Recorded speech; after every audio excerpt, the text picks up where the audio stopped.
Hi friends, ఈరోజు Gayatri Devi special సగ్గుబియ్యం Java.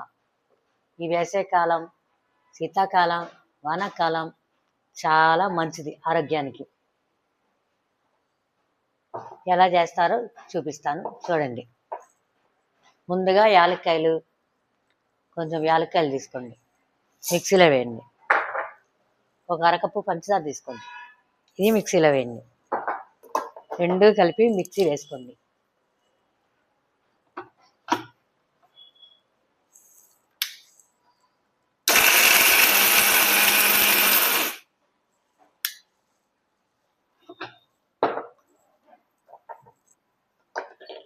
మిక్సీలో పౌడర్ రెడీ అవుతుంది, దీని పక్కన పెట్టేసుకోండి.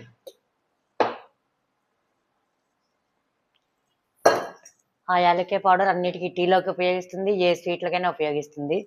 దాన్ని ఇలా టీ ఫిల్టర్తో జల్లడించండి, ఎప్పుడు వాడుకోవచ్చు. అది ముందుగా గిన్నె తీసుకోండి, ఒక గ్లాస్ సగ్గుబియ్యం పోసేయండి.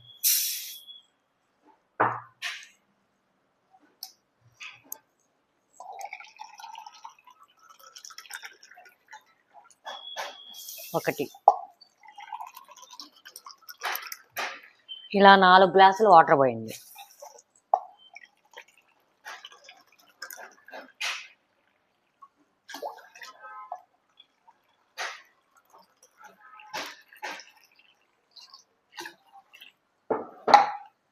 నాలుగు గ్లాసులు వాటర్ పోసినాక దీన్ని స్టవ్ మీద పెట్టండి.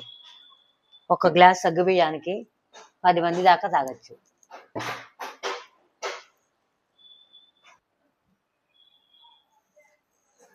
ఒక కప్పు బెల్లం తీసుకోండి, అంటే ఒక పావు కేజీ బెల్లం. ఇందాక మిక్సీ పెట్టిన యాలక్కాయ పౌడరు టీ ఫిల్టర్తో జల్లడిస్తే ఇలా వస్తుంది. ఇది ఒక 3 స్పూన్లు తీసుకోండి.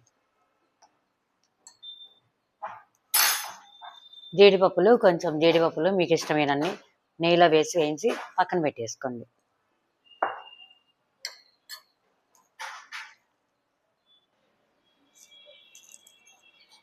ఫ్రెండ్స్, సగ్గుబియ్యం ఉడికిపోయినాయి. సగ్గుబియ్యం ఇలా ఉడకంగానే ఒక గ్లాస్ పాలు వేసేయండి, ఓన్లీ ఒక గ్లాస్. ఈ కప్పు బెల్లం కూడా వేసేయండి.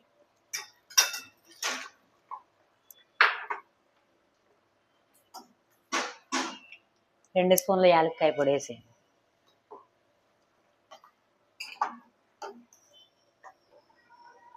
బెల్లం కొంచెం కరిగిపోయేదాకా ఉంచండి. వేయించిన జీడిపప్పులు కూడా వేసేయండి.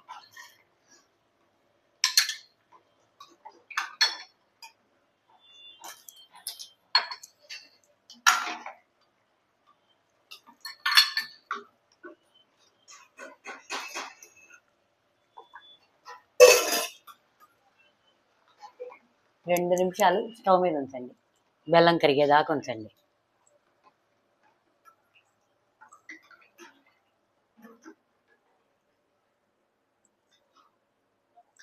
చూడండి,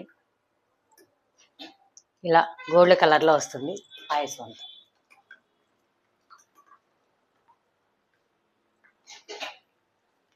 సగ్గుబియ్యం జావా, ఇది పాయసం కాదు, సారీ.